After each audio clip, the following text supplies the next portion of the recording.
sem ele nada fazemos, né? Então, cumprimentando os irmãos e também os internautas nessa noite, com a paz do Senhor Jesus, e vamos dar continuidade no ensino da nossa EBT, Escola Bíblica para Todos, e faço menção, se é que posso também, né? Vou falar, mas não sei, que a nossa lição, ela não se encontra nas livrarias, ela se encontra nos telemóveis de alguns, nos computadores e por aí vai. Então, se você que é inscrito no canal, quiser acompanhar da sua casa a nossa lição, você manda um alôzinho aí nas redes sociais aí que a nossa equipe vai dar um jeito de chegar isso até você. A Bíblia diz que o que de graça recebe, de graça você dá, né? Então nós vamos dar para você a semente da vida, né? Palavra. De repente você não tem, e você não vai achar em lugar nenhum mesmo, e você fica aí vendo a gente falar e não sabe onde está, você vai ter condições de acompanhar aí também, tá bom? Então nós estamos aí na lição de número 10, e vamos falar sobre um assunto interessante, né? Que é o ministério da intercessão. Eu não sei como é que você entende isto. O texto áureo que se encontra em 6,18 diz assim: orando em todo o tempo, com toda oração e súplica no Espírito e vigiando nisso, com toda perseverança e súplica por todos os santos. Interessante que nesse texto áureo fala de súplica 2 vezes. E oração, ele já começa aí, orando, né? E depois fala também sobre vigiando. São 2 coisas que nós temos que fazer: orar e vigiar. Tem muita gente que vigia muito e não ora nada. E tem muitos que oram demais e não vigia coisa alguma. E aí o problema é sério, irmão. Porque se a gente ora e não vigia, nós estamos com problema. Não vai valer a pena a gente orar. Porque a gente vai orar e depois vai perder tudo. Não é?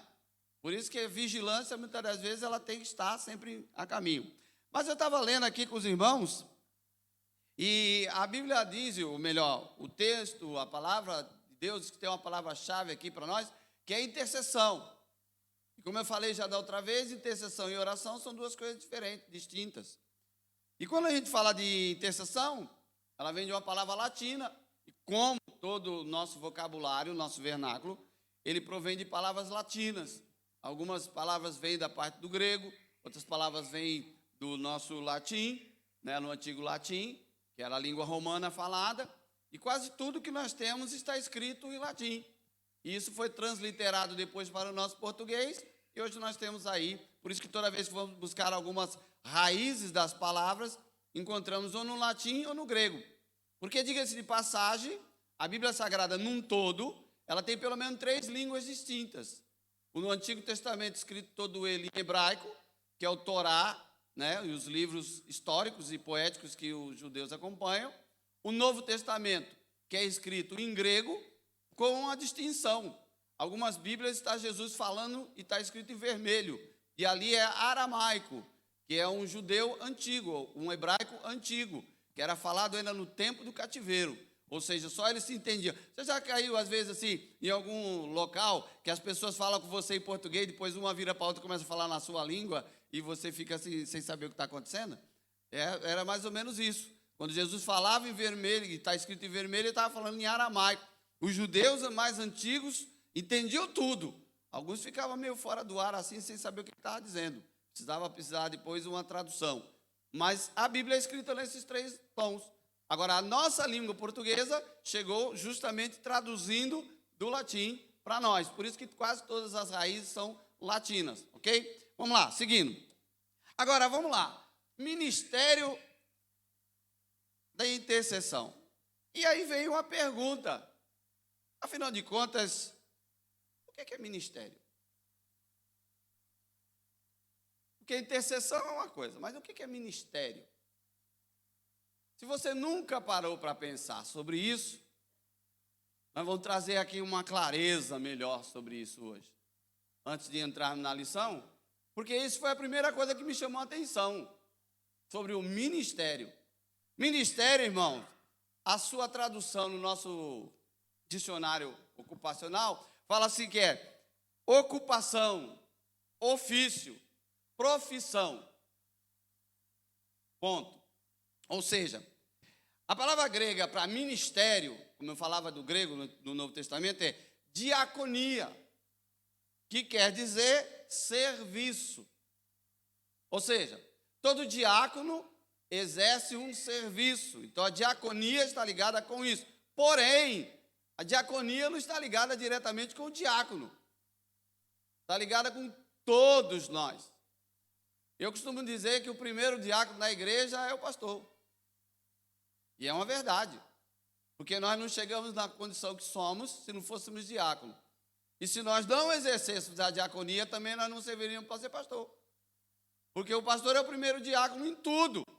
Em tudo ele é o primeiro que põe a mão, em tudo é o primeiro que está, em tudo é o primeiro que alerta todo mundo e faz o trabalho.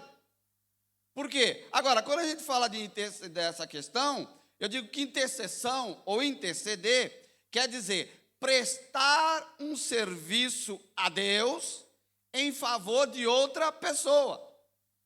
Ou seja, quando você ora para você, é uma coisa.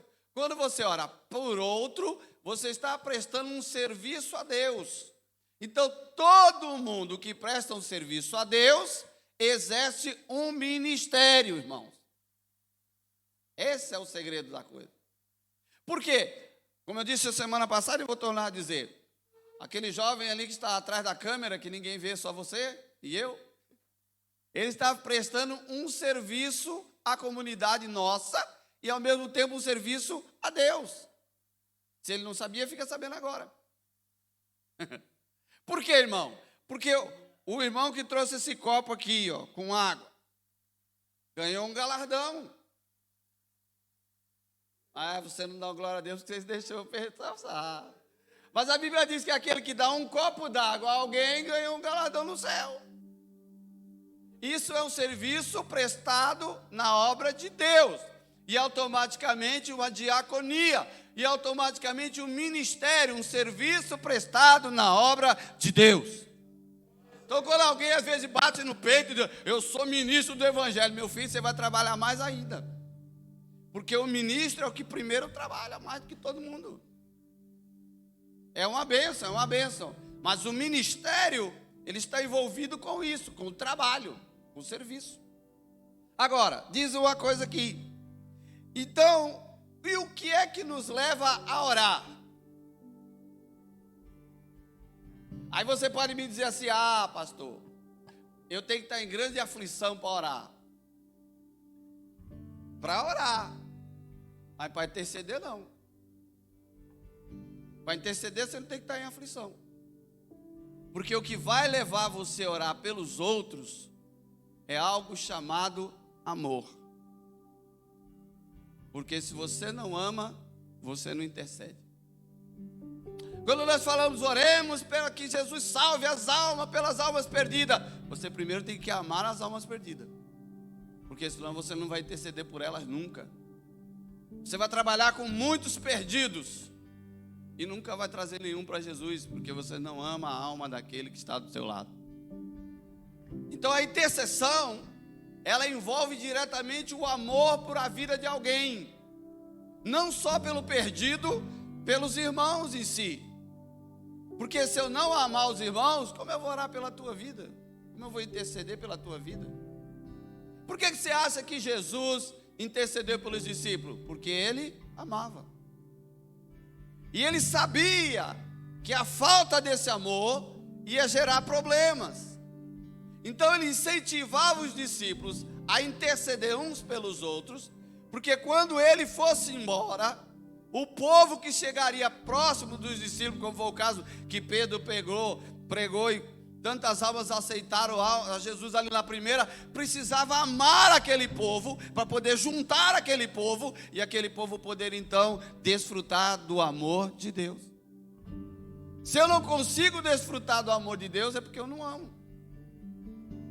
Porque ele primeiro me amou e agora eu preciso transmitir esse amor para os outros.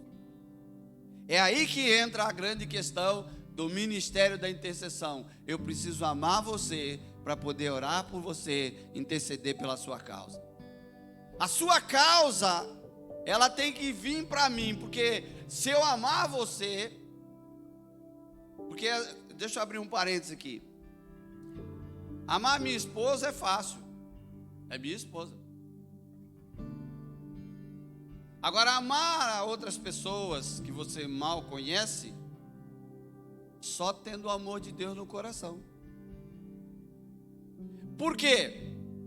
Se você tem uma dificuldade, e eu vou pegar essa dificuldade por amar você, trazer para mim, e eu vou colocar isso diante de Deus, para que Deus venha a te ajudar.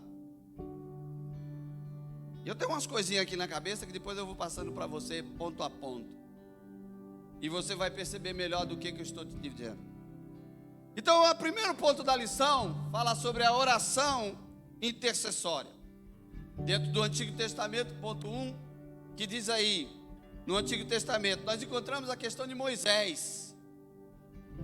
Que Moisés, irmãos, quando Deus quis destruir o povo todo, Moisés intercede pelo povo para que Deus não os destrua. Agora um detalhe, irmão, que me chamou a atenção, é que se a gente for estudar, nós vamos encontrar que de quando Abraão foi chamado e sai para uma terra que ele não conhecia, até o momento que José traz a sua família para habitar no Egito, são 430 anos. Depois o povo veio ficando, até o momento que eles saem do Egito, 430 anos.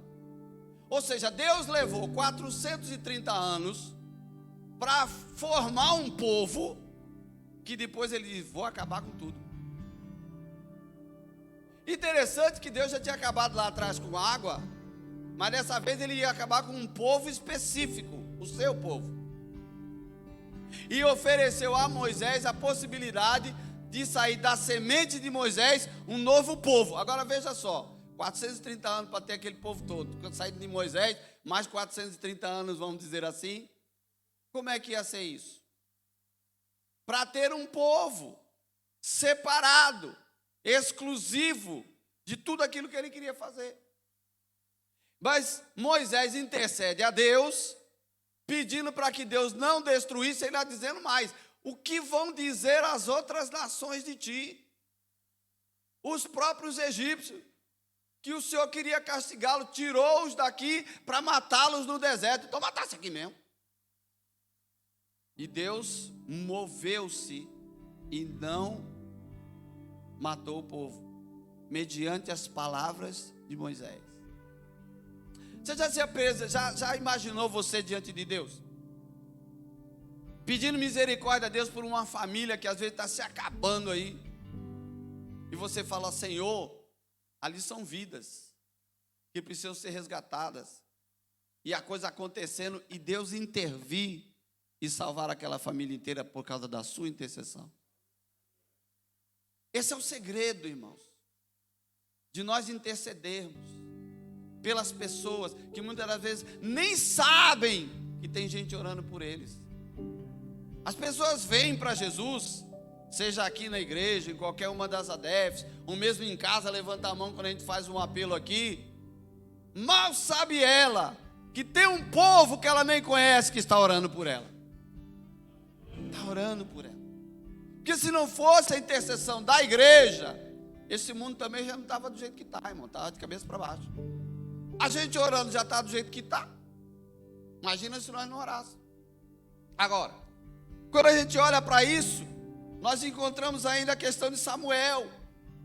Quando nós vemos Samuel, que o povo vai à guerra contra os filisteus, e estavam temerosos, tinham medo, que muitas coisas estavam acontecendo, e de repente eles tinham pecado, e aí viram para Samuel, lá em 1 Samuel capítulo 7, verso 8 e 9, e fala: Samuel, não deixe passar, não deixe de estar intercedendo por nós, para que nós possamos vencer essa batalha. E muitas das vezes, irmão, a tua batalha é vencida, talvez porque você não pediu a ninguém, mas tem alguém orando para que você vença, e você vai vencer. E Samuel disse assim: eu jamais vou deixar de interceder por vós. Quando nós encontramos o próprio Samuel, que o povo resolve escolher um rei e de rejeitar a Deus, a Bíblia diz que o povo, quando cai na realidade de que rejeitou a Deus para ficar com Saul, eles chegam diante de Samuel e dizem: Samuel, nós pecamos contra Deus, contra o Senhor, mas não deixe de orar por nós. Por quê?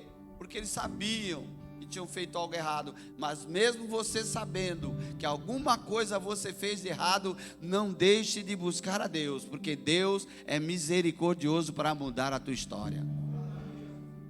Deus, Ele muda. Quando nós olhamos no Antigo, nós olhamos no Novo Testamento, no ponto 2 da lição, Ele vem dizendo algo assim que como exemplo maior nosso, já foi citado aqui, é Jesus, irmão. Jesus é o nosso exemplo maior e melhor de intercessor. Jesus era um homem que orava, e quando você procurava, ele estava orando. E quando ele estava, porventura, cochilando, tenho certeza também que orou para dormir. Não é que nem eu e você, que às vezes até esquece. Só deita na cama e diz: Jesus me abençoe e vamos dormir. Não. Vou dizer uma coisa para você. Jesus era o exemplo. E a Bíblia diz que quando ele começa o seu ministério, olha que detalhe, começa a servir ao povo. Por quê? Porque ministério é serviço. E quando Jesus começa, ele começa servindo, porque João já não servia. João agora estava preso, João estava para morrer. E aí Jesus começa o seu ministério fazendo o que João fazia e ainda mais, porque você não vê João curando, mas Jesus foi orando, foi batizando, foi curando, transformando, alcançando vidas para a glória do nome de Deus. O serviço de Jesus foi muito mais além, mas era exemplo para nós, porque muitas das vezes nós achamos que a vida de Jesus ou de João, tem pessoas que acham que foi uma coisa muito simples. Não era simples, não. Primeiro, você veio da sua casa até aqui montado num carro, né? Vem lá, conduzindo, pediu para Jesus te guardar na estrada, tal, ainda que fosse pertinho, mas tem que guardar. Jesus muitas das vezes era caminhando, os pés empoeirados, de vila em vila, aldeia em aldeia, casa em casa. Por quê, irmãos? Porque havia uma necessidade. E nós muitas das vezes, quando montamos num carro, passamos na frente de tantas casas que existem uma necessidade, e nós muitas das vezes não vemos, nem oramos para que Deus abençoe aquele lugar. É muito complicado. Às vezes nós achamos que temos que interceder aí pelo irmão A, pelo irmão B, que perguntou, pediu: professor, me ajude em oração, estou passando por essa dificuldade. Mas a Bíblia diz que a gente tem que orar pelo amigo, pelo irmão, pelo inimigo, orar por quem conhece, por quem não conhece, interceder. E quantas vezes, irmãos, a gente vê isso? Pessoas que chegam na igreja em busca de algo porque alguém orou por ele. Olha lá, ele tem o maior exemplo para nós, e a igreja, ela é incentivada, irmãos, a orar uns pelos outros. Já foi o texto lido aqui hoje. Uns pelos outros. Se eu colocar hoje, vamos dizer que a gente colocasse de 2 em 2 aqui. Pegasse aí o pastor João Paulo Moreira. Vou pegar ele de exemplo ali. Pegasse o pastor João Paulo, pegasse qualquer outro irmão aqui, colocasse aqui um para orar pelo outro. Com certeza o pastor João ia orar e você ia dizer amém, amém, amém. Agora é você pelo pastor João. O pastor João ia esperar a tua oração. E você ia ter que orar pelo pastor João. Ah, mas ele é um pastor. Sim, mas ele precisa de oração, assim como você precisa de oração. Eu preciso de oração. E muitas das vezes a gente fala assim: quem que é oração? E a gente diz: eu e minha casa. Amém? Então, olha, oremos uns pelos outros. Comecemos a orar um pelos outros. Porque a igreja, quando ela se junta a orar, irmãos, é como uma palavra que ouvimos da noite passada aqui. Quando a gente se junta para orar, não tem nada mais poderoso do que a oração. Não tem. Olha, você pode chegar aqui, pular, saltar, falar em língua estranha, rodopiar, fazer aqueles aviãozinhos no meio da igreja. Não vai resolver nada. Mas a oração resolve. Vai resolver. Por que eu digo isso, irmão? Porque se oração não resolvesse, Jesus não ensinava. Eu não vi Jesus perdendo tempo ensinando coisa que não servia para nada. Eu e você já estudamos tanta coisa, aprendendo tanta coisa, e de repente não nos serviu para nada, só para guardar aprendizado. E para um dia, quando alguém te questionar, você falar com alguém. Por exemplo, eu aprendi programação de computadores no tempo que o computador ainda era aquela coisa grandona. Aquelas primeiras linguagens, Basic, COBOL, aquelas coisas enormes, aquele primeiro fósforo verde que apareceu na tela. Eram 3 línguas básicas, era Fortran, Basic e COBOL. Você aprendia a fazer a programação. Se errasse numa vírgula da linha de programação, todo o seu programa era parado. O meu primeiro computador era um teclado ligado na televisão e num gravador de fita cassete. Você gravava ali e depois assistia na televisão a tela que tu fez. E às vezes fazia 2 folhas desse tamanho aqui de língua, de escrita, para fazer uma linha. Sim.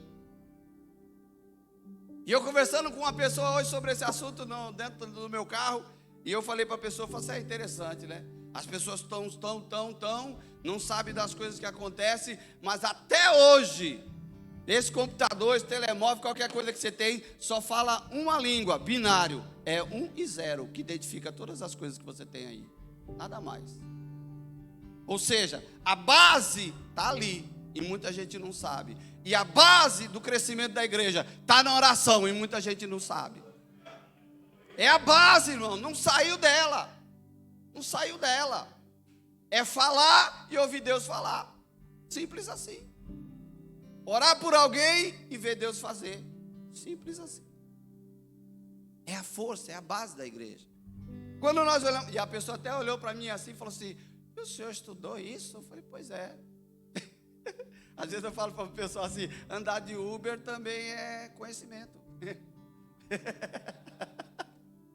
Eu falo para alguém assim, você não que vai. Outro dia eu peguei uma menina, uma jovem lá que está estudando direito, e ela começou a querer falar de lei para mim. Eu fui algumas leis dentro da Bíblia, ela olhou e falou, onde o senhor tirou isso tudo aí?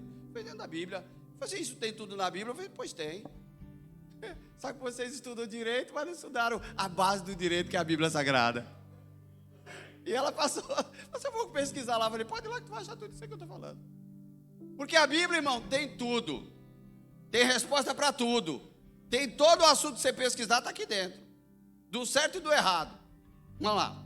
Aí diz assim, ó, que a igreja foi chamada. Agora, nos dias atuais, orar uns pelos outros é um dever e um privilégio, irmão. Privilégio. Sabe por que é um privilégio? Você já imaginou ter a oportunidade de orar por um príncipe? Ou por uma princesa? Já imaginou? Não, né? Pois é, quando você começa a orar pela sua irmã, saiba que você está ligando, orando por alguém da família real de Deus. Pois é. Você tem um privilégio, irmão. Não é que nem as pessoas às vezes tentam entrar lá no palácio de Buckingham para falar com a rainha, não. Você está falando com o filho do rei. Nós somos filhos do rei. E aí você tem esse privilégio de orar. Ah, mas as pessoas lá fora não conhecem a Deus. Pois não, vai conhecer. A partir do momento que nós começarmos a interceder e vê-las caminhando, saindo das trevas para a luz, saindo do mundo do pecado para vir habitar no meio dos santos, você vai conhecer mais um filho do rei. É assim que funciona. Agora o assunto ainda vai mais além. Características de um intercessor. Ele é igual a todo mundo? Não, não é. Quem ora é, mas o intercessor não. Porque orar, todos nós oramos. Agora, aquele que vive na batalha de intercessão, ele é diferente. Ele começa por um ponto que a Bíblia, o assunto da lição diz que é perseverança. Ou seja, ele é insistente. Insiste naquilo que ele está orando, naquilo que ele está intercedendo. Irmãos, quando nós olhamos aquele texto da mulher Ciro-Fenícia, ou mulher cananeia, dependendo da tua tradução, de Mateus capítulo 15, ela chega diante de Jesus, qual é a opção que ela tem? É se humilhar, e ela chega diante de Jesus e fala assim: olha, a minha filha está miseravelmente endemoniada. Qual foi a resposta de Jesus? Nenhuma. Nenhuma. Olha, não tem coisa pior do que você chegar para falar alguma coisa com a pessoa e a pessoa te dá as costas. Você está falando um assunto que você está precisando, a pessoa não está nem aí para ti. Se talvez alguns de nós, até mesmo eu, falar assim: hoje não é o dia, vamos embora que é para outro dia. Mas ela continuou insistindo. E Jesus disse para ela o quê? Olha, nós não podemos pegar do pão e dar para os cachorrinhos. E ela faz o quê? Senhor, mas os cachorrinhos também comem das migalhas que cai da mesa do seu Senhor. E aí Jesus agiu. Sabe por quê, irmão?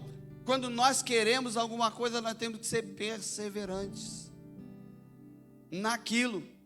Não é o que a Bíblia diz sobre bater e abrir-se-vos-á? É insistir, irmão, insistir. É como o caso daquele homem que já estava deitado e chegou alguém pedindo pão. Tanto importunou que o homem levantou e foi dar o pão para ele. O caso daquela mulher que precisava de ajuda e o juiz Inico não queria resolver o caso dela. Não queria resolver o caso dela. E o que ele fez? Ela insistiu tanto que ele foi lá e agiu em favor dela. Nós tivemos um caso lá no Brasil, na nossa região lá, de uma irmã que tinha um problema dentro do exército. E ela precisava tratar e o general lá não atendia a irmã. Não atendia a irmã, de forma alguma. Toda vez que ela ia lá, não atendia, ia lá, não atendia, ia lá, não atendia. Um belo dia ela fez uma oração: Senhor, vai na minha frente e vai comigo, porque não dá mais, eu preciso resolver e o homem não me atende. E disse que quando ela chegou na porta, o praça que estava na porta já ficou em posição e batendo continência, ela sem entender nada. E depois, ele chamou a atenção do general, abriu a porta. Quando ela entrou, o general ficou de pé também, bateu continência e falou para ela: pois não, o que a senhora precisa? Resolveu tudo que tinha que ela resolver, ela foi embora. Quando ela voltou outro dia para poder assinar o documento, ela fez todas as papeladas. Que ela estava saindo, ele pergunta para ela assim: mas olha, eu queria saber, a senhora, quem era aquele homem que entrou com a senhora com tantas divisas que eu nunca vi na minha vida? O Senhor, Ele entra. Na tua intercessão, o Senhor, Ele entra.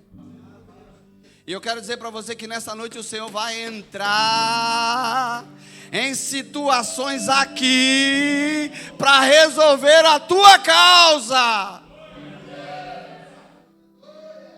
Eu vou abrir um parênteses aqui.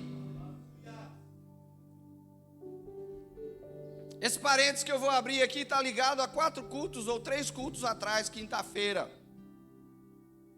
E o pastor João Paulo estava aqui no culto de quinta-feira, até falei para ele já.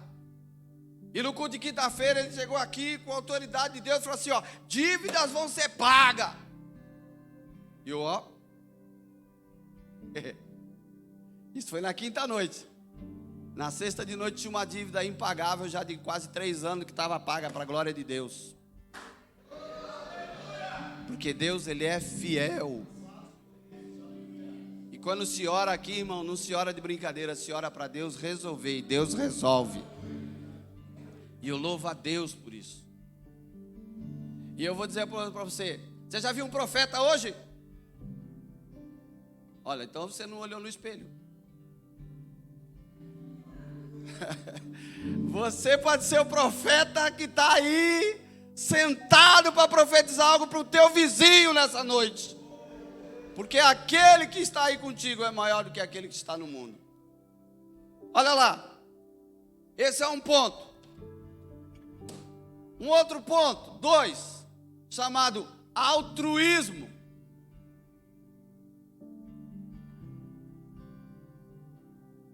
Como eu sei que você já pesquisou sobre isso, eu não vou dizer o que é. Mas como eu sei que tem alguns que ainda não olharam, eu vou citar, amém? Para ajudar. O que significa altruísmo, irmão? Ou uma pessoa altruísta? A palavra é ruim até de falar. Esquisita. Mas olha, ausência de egoísmo. Comportamento de quem tem a consideração ao outro. E um detalhe, ato de amor ao próximo sem esperar nada em troca. Ou seja, eu vou orar por você, interceder por você, mas não estou esperando nada de ti não. É porque eu amo a sua vida. Quero ver Deus te abençoar. Quero ver Deus fazer algo maior na sua vida. A gente não pode fazer as coisas para alguém esperando retorno, irmão. Porque se eu esperar retorno, eu vou fazer que nem Jesus falou. Você já recebeu o seu galardão aqui. Mas quando você faz, porque o seu coração é desprendido para fazer qualquer coisa, principalmente orar por alguém, ainda que a pessoa não peça, mas você ore por ela, porque você está vendo que ela precisa, Deus com certeza vai te galardoar. E vai receber Ele a bênção dele e você a sua, sem nem você ter pedido nada a ninguém. Irmão, isso é uma coisa linda, você ser desprendido. Eu não te devo nada, você não me deve nada. Você pode chegar, olha, eu recebi aquela vitória, olha, glória a Deus, vamos festejar junto. Não, olha, glória a Deus, vamos lá comer aquela picanha agora que você vai pagar, já foi abençoado. Não é assim. Não é assim. Sabe por quê? Porque há pessoas nessa hora sendo abençoadas em todo lugar desse mundo, através da tua oração, e elas nem sabem que você orou por ela. Isso é que nos alegra, irmão. Que quando chegar naquele dia, o Senhor vai fazer uma lista, e na lista do que Ele tem para te dizer, vai ser, ó, esse aqui foi você, esse aqui foi você, esse aqui foi você, esse aqui foi você, esse aqui você orou, esse lá na África você intercedeu e eu salvei, esse lá na Alemanha você intercedeu e eu salvei. Você nem conhece o crente, mas lá naquele dia está tudo registrado, para a glória de Deus, está tudo lá escritinho. Porque no livro, irmão, olha, eu tinha um pastor um dia que ele falou uma coisa assim muito interessante. Ele falou assim, ó, nós estamos embaixo de um enorme gravador. Tudo que se pensa está registrado. Tudo que se fala está registrado. Tudo que se faz está registrado. E naquele dia, Deus vai revelar todas as coisas. Ninguém vai poder dizer, eu não sabia, eu não fiz, eu não disse. Olha, está escrito aqui, está falado aqui, está pensado acolá. Está tudo registrado. Porque de Deus nada se esconde e ninguém se esconde dele. O próprio salmista falou isso. Agora, dentro dessa questão, a gente tem um outro ponto. Como era o caso, por exemplo, de Jó, né? Só falando sobre altruísmo. Irmão, Jó, aquela situação de Jó era crítica. Doente, perdendo tudo, família, perdeu tudo. E os amigos foram ali para consolar, ficaram 7 dias olhando para a cara de Jó sem saber o que dizer. Em outras palavras, ele não tinha o que dizer. Ficaram olhando para Jó sem saber o que dizer. E quando resolveram falar, era melhor ter ficado quieto. Pois, porque começaram a jogar pedras em Jó. E Jó tentando se defender. Mas o que Jó fez? Amaldiçoou todo mundo? Não. A Bíblia diz que ele começou a orar pelos seus amigos. E a Bíblia diz lá em Jó, que Deus, pela oração de Jó, pelos seus amigos, reverteu o cativeiro de Jó e ainda deu em dobro tudo aquilo que ele tinha perdido. Isso é altruísmo puro, irmão. Altruísmo puro. Porque nós encontramos isso no nosso Jesus. Quando todo mundo o acusou, e eu acho interessante, É que a Bíblia ela é revelada no seu todo. Mas os mesmos que disseram para Jesus ficar, foram os mesmos que gritaram para Jesus para crucificar.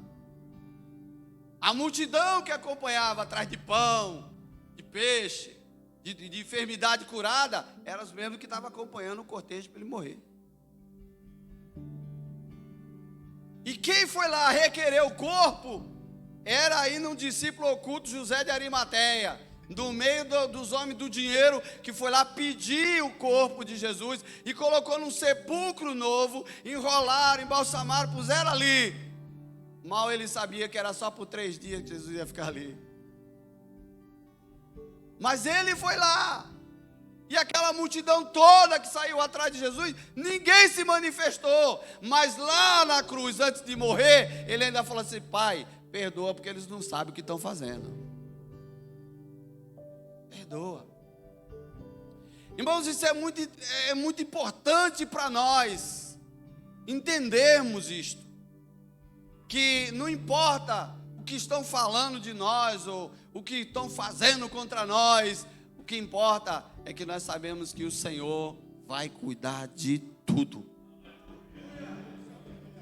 Não precisa você orar, Deus mata, põe na cama, bota no leito. Não precisa nada disso não, irmão. Isso mostra que a gente não tem amor pela alma. Se morrer sem salvação, eu que vou dar conta dessa morte aí. Então, olha, não morre não. Não morre não.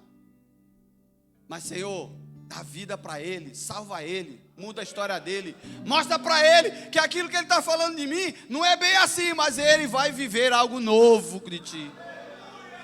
Não era Paulo atrás de perseguir, matar e cortar e fazer acontecer? Quando ele teve um encontro com o Senhor, ele começou a viver tudo aquilo que ele fazia, mas ele começou a entender que aquele que ele estava perseguindo era maior e melhor para ele. E nós temos Paulo como exemplo em muitas coisas. As cartas são todas escritas por ele. Mesmo na prisão. Ele preso, e algumas horas já sem enxergar direito, quer dizer, com grande letra vos escrevo. Ele preso, e ainda assim ele dizia: estou preso, mas a palavra não está presa, ela continua saindo. Sabe por quê, irmão? Alguém pode até te bloquear, pode te cercar, pode te prender em qualquer lugar, mas a palavra de Deus continua livre na sua boca. Eu conheci um príncipe africano.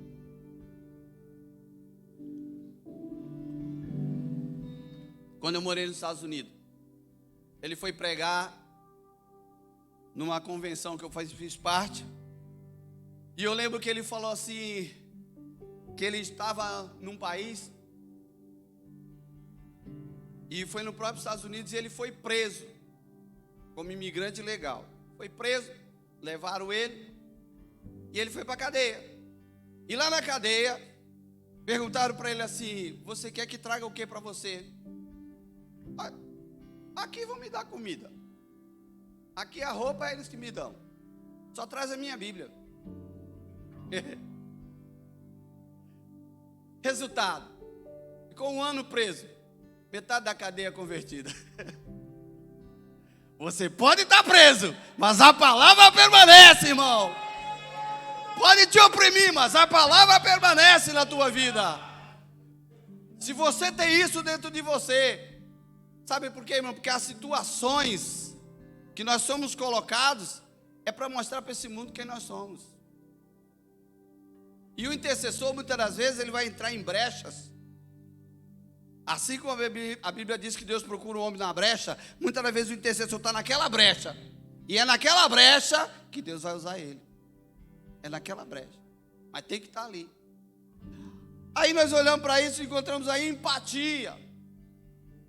É diferente de simpatia. Ser simpático é uma coisa, ser empático é outra. Porque a empatia, irmãos, é a capacidade de uma pessoa identificar-se com outra, harmonizar-se, combinar, sentir a dor do outro. Você já chorou com alguém que está chorando e você chorou porque sentiu a dor dele? Quando alguém morre, muita gente chora. Depois fica só o parente do morto chorando e você fica numa roda conversando. Já reparou? Abraça, chora, depois vai para lá. E a pessoa continua chorando ali e você está em outra situação. É sempre assim. É sempre assim. Mas a pessoa que tem empatia, ela vai chorar até o último instante com você. Mas também na hora que você sorrir, ela vai sorrir com você até o último instante. Na hora que você tiver em dificuldade, ele vai estar com você até o final. Sabe por quê? Porque ele sente a tua dor, sabe qual é a sua necessidade. Ele vai estar orando a Deus para: Senhor, eu sei o que ele está sentindo. Olha, se tu ajudar ele, tu me ajuda também. Porque o Senhor ajudando ele, ele vai se alegrar e eu vou me alegrar também. A dor sai dele, sai de mim também. Isso é empatia, irmãos. Andar junto, comungar. Por isso que a Bíblia diz que todos tinham tudo em comum. Porque o que um sentia, o outro sentia. A alegria de um era igual para o outro. A tristeza era igual. Todo mundo triste, todo mundo triste. Agora é hora de se alegrar, vamos se alegrar. Porque Deus já deu vitória. E a empatia ainda vai mais além. Quando a gente olha, por exemplo, Neemias. Neemias estava lá no palácio, servindo ao rei. Mas qual foi a condição? Diz a Bíblia que Anani, um dos seus irmãos, veio de Jerusalém. Ele fez a pergunta: como é que está lá o povo, os que voltaram do cativeiro? E ele diz assim: olha, a cidade está com os muros destruídos, as portas queimadas, o povo está em miséria, a coisa está feia para lá, o povo passando fome. O que Neemias fez? Chorou, orou, buscou a Deus, se angustiou, clamou, jejuou, porque sentiu a dor e foi clamar ao Senhor para ver como podia resolver. Ele podia muito bem dizer: bom, é com eles lá o negócio, eles se viram para lá, eu estou bem aqui. Mas não, ao ponto que ele chegou um dia na presença do rei, e o rei virou para ele e falou assim: Neemias, o que tu tem que tu não está doente? Tu está com o rosto descaído? E ele mesmo fala: eu nunca me apresentei assim diante do rei. Mas o rei aquele dia percebeu, e ele fez uma oração e falou: Senhor, o rei, olha, como é que eu posso estar alegre se meu povo lá está desse jeito? E aí o rei virou para ele, e estava ele e a rainha. E ele vira e fala assim: como é que eu posso fazer? E aí o rei vira para ele e fala assim: olha, então, o que tu quer que eu faça? Você não entendeu? Quando você sente a dor do outro, a primeira coisa que Deus vai te perguntar: o que é que você quer que eu faça? Porque o outro de repente não está conseguindo falar, mas você falou por ele, e Deus vai te perguntar, e fala: Senhor, cura, transforma, liberta, salva, muda, prospera para a glória de Deus. E o Senhor vai fazer, irmão. Foi o que Deus fez na vida de Neemias. Preparou tudo, deu a carta para ele fazer tudo e levar tudo o que precisasse para restaurar e dar vida àquele povo. Olha, agora, o ponto 3 da lição fala sobre a força da oração coletiva. Ou seja, tem um versículo que diz assim: um ao outro ajudou e ao seu companheiro disse: esforça-te. Não está na lição não. Isso aí não está na lição não. O que ele quer dizer com isso? Nós nos ajudamos, e se um está meio caindo para lá, meio para cá, meio fraco na fé, o outro vai lá, ajuda, levanta, esforça, e os dois caminham. E isso vai pegando, irmão, de tal maneira que a gente começa a ver a situação. Quando eu estava na faculdade ainda, eu lembro muito bem, esse dia foi muito interessante. Porque nós tínhamos um período na faculdade, na sala de aula, que nós tínhamos que parar 15 minutos e orar. Não interessa, era gente presbiteriano, batista, assembleano, era tudo junto. Pentecostal, não pentecostal. E o forte dos pentecostais era orar para Jesus batizar com o Espírito Santo. Aí era... a gente fazia uma festa. E eu lembro muito bem que tinha um irmão lá que não ia para frente, não batizava com o Espírito Santo, né? E estavam dois irmãos orando com ele um dia. E num determinado momento, eu lembro como se fosse hoje, o irmão começou a orar. E nessa oração que eles três estavam orando ali junto para Jesus batizar o irmão com o Espírito Santo, disse que o irmão teve uma visão. Na hora ali ele falou depois, ele teve uma visão de 3 vasos, 2 sem tampa e sendo derramado, e um no meio com tampa. Era justamente o irmão. Aí ele foi, falou: Jesus, eu tiro essa tampa agora. Bateu assim, lavou na cabeça do irmão, e o irmão começou a falar em língua estranha. Dentro da sala de aula, Aí o irmão falou assim: não, foi essa visão que eu tive. Por quê, irmão? Que se a gente começar a se juntar na coletividade, Deus vai batizando aí. Ah, mas eu não sei como é que é. Mas Deus vai agir. Porque nós somos tiçãos tirados do fogo, irmão. E quando a gente se junta, o fogo pega. Não tem para ninguém. Agora veja só. Quando a gente fala de oração coletiva, a gente ora e fala, por exemplo, de Nínive. Quando Deus queria destruir Nínive, mandou Jonas ir lá. E você já conhece muito bem a história. Jonas foi lá, não queria ir, acabou indo. Mas qual foi a condição que Deus olhou, agiu diferente do que ele queria fazer?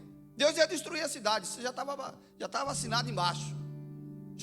Jonas foi lá somente para dizer o que Deus ia fazer. E ele foi e disse. E aí Deus mudou a história, não fez. Por que Deus não fez? Porque a Bíblia diz que o rei da cidade de Nínive caiu na sua realidade, se humilhou diante de Deus, apregoou um jejum na cidade, onde até os animais ficaram sem comer e beber. Você já imaginou? O povo sem comer e beber, se vestiram com roupa de saco, jogaram cinza na cabeça, e Deus olhou aquela humilhação, uma oração coletiva para Deus livrar da morte, e Deus livrou. E olha, o detalhe que me chama a atenção, é que não eram crentes, mas viraram, se humilharam, diante daquele que pode, irmão, diante daquele que pode. E quando a gente se humilha diante daquele que pode, ele faz maravilhas, meu irmão. Porque ele pode.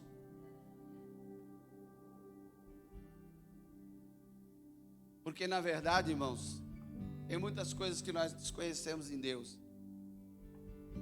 Olha aqui Israel, quando teve já o seu momento também de dificuldade, uma palavra que muito bem ministrada dias atrás aí pelo presbítero André, falando sobre Esther, uma oração coletiva, aonde o povo estava com a sentença de morte decretada, mas quando ela falou assim: manda o povo orar e jejuar, porque eu e as minhas moças também vamos orar e jejuar, para que eu possa achar graça para entrar diante do rei.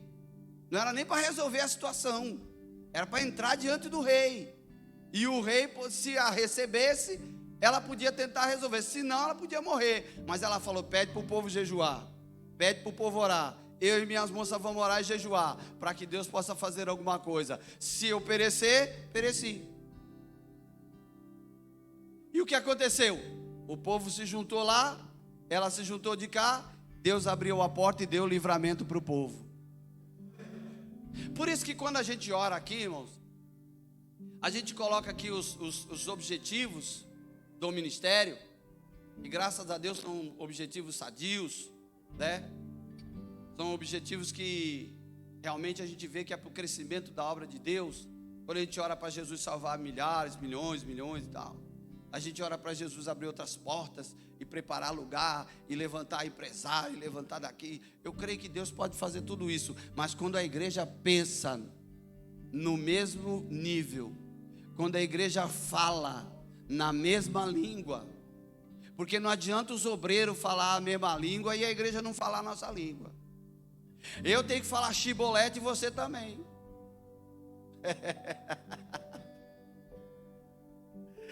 Tem que falar chibolete, irmão. Lembra dessa história? Tem que falar chibolete. Se eu falo chibolete, você fala cibolete, não é a mesma coisa. Mas quando nós falamos a mesma história, a oração ela sai em conjunto e Deus vai se movendo. Você olha como uma coisa interessante, que na Torre de Babel, que Deus olhou e viu o povo construindo, ele disse assim: esse povo está junto e ninguém vai poder parar eles. Se nós estivermos juntos, ninguém para a igreja, irmão. E a igreja segue caminhando. Segue, porque ninguém pode parar o poderio de uma igreja que ora, nem uma igreja que caminha. Agora vamos lá. A igreja primitiva, a oração era por Pedro. Aí você vai encontrar várias orações. Pedro preso depois que Tiago foi morto. A igreja orando. Eu acho tão interessante que o anjo foi lá, tirou Pedro e tal. Você já conhece a história toda. Tirou Pedro dali, aquela coisa maravilhosa. O anjo toca nele, 4 quarternos de soldado tomando conta de um homem algemado. O homem já se viu, né? Nem tudo isso de homem segura um crente. Aí estava lá ele preso, soltou as algemas, calçou as alpacas, amarrou a faixa, tudo. Foi sair nas portas, abrindo. Quando ele viu, ele estava na rua. Pedro estava na rua. Aí Pedro olhou e falou assim: olha, o anjo do Senhor esteve comigo. Ele achava que era uma visão. Voltou, chegou lá, bateu na porta. Vem a menininha, olha, corre para dentro. Pedro está à porta. Qual foi a resposta do povo? É o anjo dele. Irmão, nem o povo cria. Era o anjo dele. Como era o anjo, irmão? E agora, talvez ia ser interessante, né? Se a gente fosse crer nessa história. Mas graças a Deus que alguém foi lá olhar e falou assim: não é que é Pedro mesmo? Sabe por quê, irmão? A gente tem que orar com fé, crendo que Deus vai fazer. Porque senão não adianta você interceder se você acha que Deus não vai fazer, irmão. Se você acha que Deus não vai fazer, nem começa. Mas quando você crê, interceda e ore e fale, porque Deus vai agir, irmão. Mas se eu não creio, não adianta eu ficar orando se eu não creio. Nosso Deus é vivo. 2, Ele ouve. Se move. Fala. Ele age. É diferente de muitos que você conhece por aí. É diferente. Mas o nosso Deus não. Quando nós intercedemos, Ele age. Você sabe qual é a maior distância? A distância que tem entre nós e Deus? Entre eu vou usar o Jabs aqui para não ficar, né? Entre eu e Jabs deve ter aqui mais ou menos uns 8, 10 metros. É a distância maior. Eu não chego nele, ele não chega em mim, se a gente não se aproximar. Agora Deus, irmão, está na distância para você, equidistante igual a uma oração. Você fez oração, Ele se manifesta. Está do seu lado. Jesus disse que ia morar dentro de você. O Espírito ia habitar dentro de você. Então quando eu oro é a mesma coisa que eu estou falando para dentro. Porque eu estou falando com o Senhor que está aqui dentro de mim, não está longe de mim. Ele está dentro de mim. Pode bater a mão no seu peito e dizer: Ele está dentro de você. Ele está dentro de você. Pode falar que Ele vai ouvir, irmão. Ele vai ouvir. Por isso que quando você for exercer o serviço da oração, exerça com excelência. Porque Deus está de olho. Como você vai orar? Ele vai olhar. Por isso que eu digo, qualquer situação, qualquer coisa que façamos na igreja, ou fora da igreja, ou no nosso trabalho, ou na escola, onde for, faça com excelência.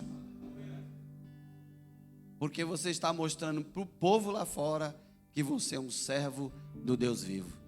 Amém? Deus abençoe os irmãos. Peço aqui a direção que se apresente aqui, pastor.